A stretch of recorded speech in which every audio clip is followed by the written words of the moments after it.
Every 10 years, America undertakes a crucial process known as redistricting, where the boundaries of our electoral districts are redrawn to reflect changes in population and demographics.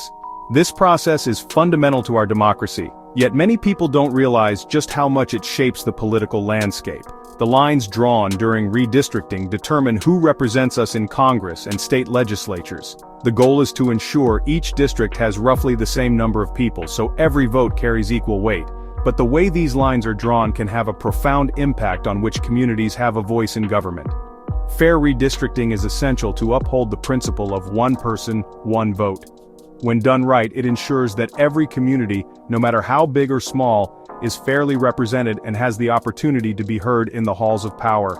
However, the process is often fraught with controversy and intense political maneuvering.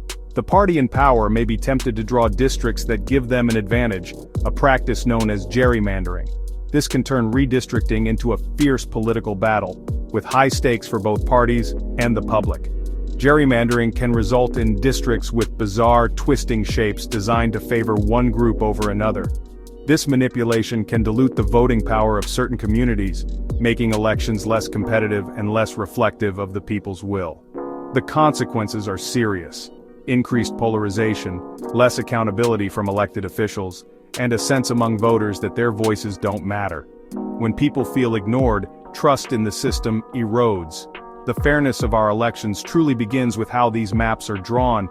Transparent and impartial redistricting is key to restoring faith in our democracy and ensuring everyone's vote counts. In Texas, the unveiling of a new congressional map has ignited a major legal and political fight, drawing national attention to the stakes of redistricting. The NAACP has filed a lawsuit, arguing that the map is not only unfairly partisan, but also racially discriminatory, raising questions about equal representation for all Texans. This case is a powerful reminder that a few lines on a map can affect millions of lives, shaping whose voices are amplified and whose are silenced for years to come. Ultimately, the battle over redistricting is about more than politics. It's about who gets heard, who gets left out, and the future of our democracy itself. Texas's new congressional map, recently signed into law by Governor Greg Abbott, has sparked heated debate and drawn national attention. This map dramatically reshapes the state's political landscape, redrawing boundaries in ways that could impact elections for years to come. Crafted by the Republican majority in the state legislature, the map eliminates 5 Democratic seats by using tactics known as packing and cracking Democratic voters into fewer districts. Despite Texas's explosive population growth, driven largely by Hispanic and Black communities, the new map creates no additional minority opportunity districts, raising concerns about fair representation. Instead, the map dilutes the voting power of these communities, splitting neighborhoods and making it harder for their voices to be heard at the ballot box.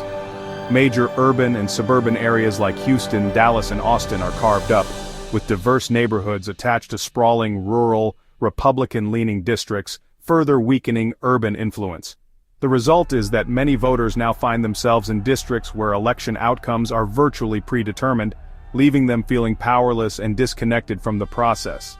These sweeping changes, which critics say ignore Texas's rapidly shifting demographics, are now at the center of multiple legal challenges and federal lawsuits. At stake is a fundamental question: does this new map truly represent the people of Texas, or does it undermine the principle of fair and equal representation for all?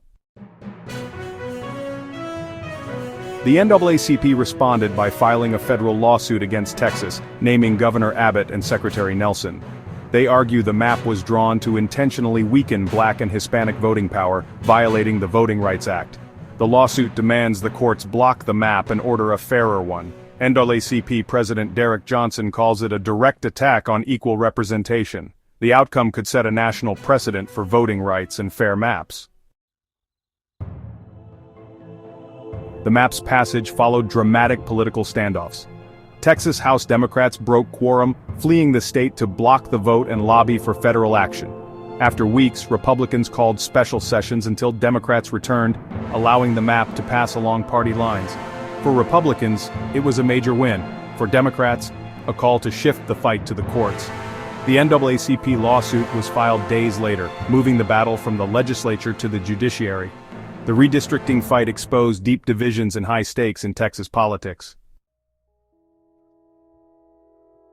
Texas's redistricting battle triggered a national response, sparking outrage and concern across the country. Activists, lawmakers, and everyday citizens saw the fight in Texas as a warning sign of what could happen elsewhere. The NAACP quickly urged blue states like California and New York to take action, calling on them to redraw their own maps.